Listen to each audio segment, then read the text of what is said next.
Before I start talking about World Tier 4, we're not here to have fun, okay? If you want to have fun, you clicked on the wrong video. We're here to progress quickly. If you want to have fun, go have fun, enjoy your campaign. You have every right to do so. I love that for you. Today we're talking about progressing quickly.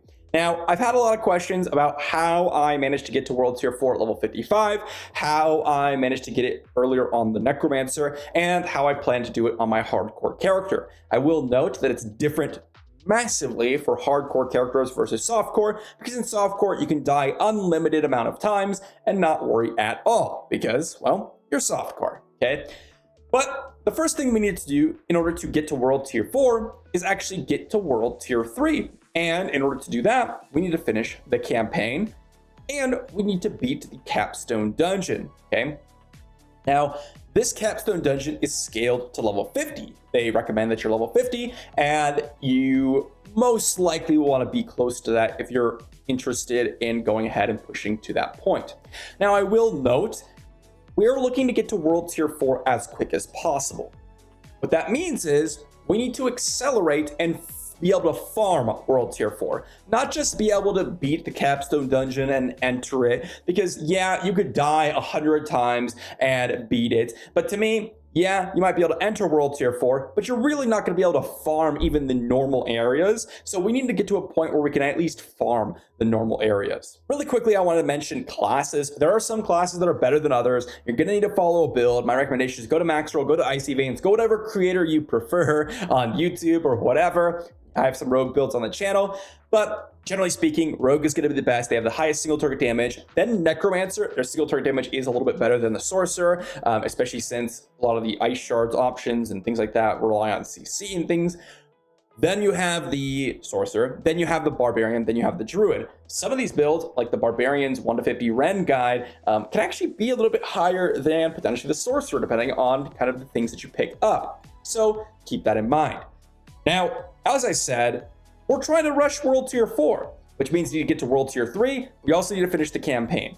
Now, the thing you need to know about World Tier 3 is that sacred items require level 45 to wear, which means, in my opinion, there is no reason to enter World Tier 3 before level 45. Because the amount of time that you're going to spend trying to grind out the monsters with some deaths or even maybe just playing a little bit slower is generally not going to be worth it versus just playing on World Tier 2, for example, which I recommend you play on World Tier 1 until you get a little bit later on in the game, maybe level 40, 45, and that's when you can swap to World Tier 2, because you can oftentimes one-shot most things and get a little bit of extra experience. And then when you reach level 45, we should be able to beat the capstone dungeon and go into World Tier 3. And at the same time, when we're going through the campaign, which scales up to level 45, I beat campaign at level 31, but you're going to want to do the campaign. If you cannot beat it immediately, that's fine. You can take some detours after you rush Act 4. You need to rush Act 4 because at the beginning of Act 4, you're going to get your mount. Once you get your mount, then you can go around the map, complete the codex powers that you need for your build, equip them, and then spam farm a specific dungeon. My recommendation is Blind Burrows. It's going to be the best normal dungeon to farm. Or you can go ahead and find some secluded area of the map that no one's in and circle farm in some of the open world areas, but that's generally not going to be the case because someone's going to mess it up. So my recommendation is to go to Blind Burrows. So we got to level 31, we beat the campaign, maybe we're farming some codex, we farmed the dungeons, we got to level 45 now. Level 45, we go into the capstone dungeon, we beat the capstone dungeon. Now, a couple quick tips about this. We can leave the dungeon and teleport back as many times as we wish for repairs and things like that. So your main concern isn't actually the normal monsters in the dungeons, it's the two bosses. The first boss is a 3-person boss, okay? And my recommendation is to avoid all the different AoEs from the main guy and then target the side ads first, particularly the mages. Then the second boss, the curator, again, we have to have a good single target damage build. And my suggestion is just to go out and try to burst it as quick as possible before you have to start dealing with all the different things that it's throwing at you. This one can be pretty tough, but with the aspect of might, the aspect of disobedience, and then potentially just some potions that you can run, you usually are able to survive and then burst down that boss, again with the proper build.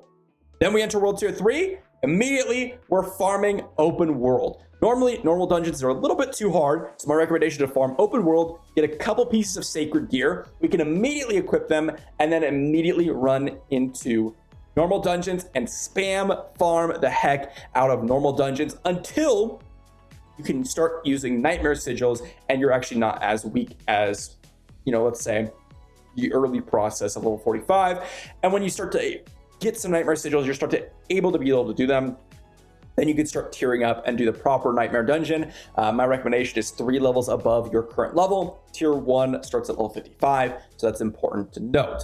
When you're about level 52, that's when you can start doing nightmare dungeons. That's pretty good because you're going to get a couple sacred pieces. You're going to get a couple things that are going to improve your build. Again, if you're a group, then it's different as per every single video, but solo players, this is the strategy. So farm nightmare dungeons, you're going to be able to get some glyphs. It's going to help your paragon board when you do reach level 50, which you should be. You're going to be able to upgrade that first glyph, potentially the second glyph, and get prepared for world tier 4, which is happening at level 60. So from level 50 or level 45 to 50 perhaps, or even 45 to like 47, 48, you're going to be farming open world because it's generally a little bit easier. Then transition into early nightmare dungeons or normal dungeons and repeat those. Once you get to level 60, that's when you can equip ancestral gear. And this is where it gets very, very important because ancestral gear is the same bonus essentially, or a gear differential between tier 2, world tier 2, tier 1 to world tier 3. And then when you get to world tier 4, we're trying to get that ancestral gear. So level 60 is the earliest recommended time to enter world tier 4 because, to be honest, you're not really going to get a ton of value out of entering world tier 4. Earlier than that, you usually aren't strong enough to farm it. And guess what? You can't even equip the pieces that you can get, even if you do get like a couple with dying a ton. So wait till level 60 and then go for the capstone dungeon. This is important to note because the boss here is pretty tricky. Most of the other parts of the dungeons are just going to be standard events, but the boss on this, and I have a full video on kind of how to cheese it, but the boss specifically has a couple of AoE attacks circling around you, or around the boss rather, and they shoot out little projectiles. He has a couple eyes that spawn. What you need to do is have the DPS to burn through the boss. You do not want to let them go through the phases. And it is my, I guess you could say, suggestion to not run Truth for this specific reason, because every single class that I've seen is able to burst through the boss as long as you're running the proper build. And let's say you've slotted in your proper codex legendaries and you've been good about, statting in some gear stats, etc. The Druid is the only one that I've seen really struggle unless you get a specific unique that allows you to have permanent werewolf form. And although I don't even know if you can easily acquire that on World Tier 3. So just keep that in mind. We need to burst down the boss as quick as possible, so we want to spec into as much single turret damage as possible. After we reach it, well, guess what? You're in World Tier 4, and now you can equip Ancestral Gear, so you've made it. Hopefully that helps. I just giving you all the general strategy here. If you guys want a full breakdown of the specific capstone dungeons, that's a little bit more in depth and specifically targeting those capstone dungeons, let me know in the comment section down below. So I'm curious to hear what you have to say.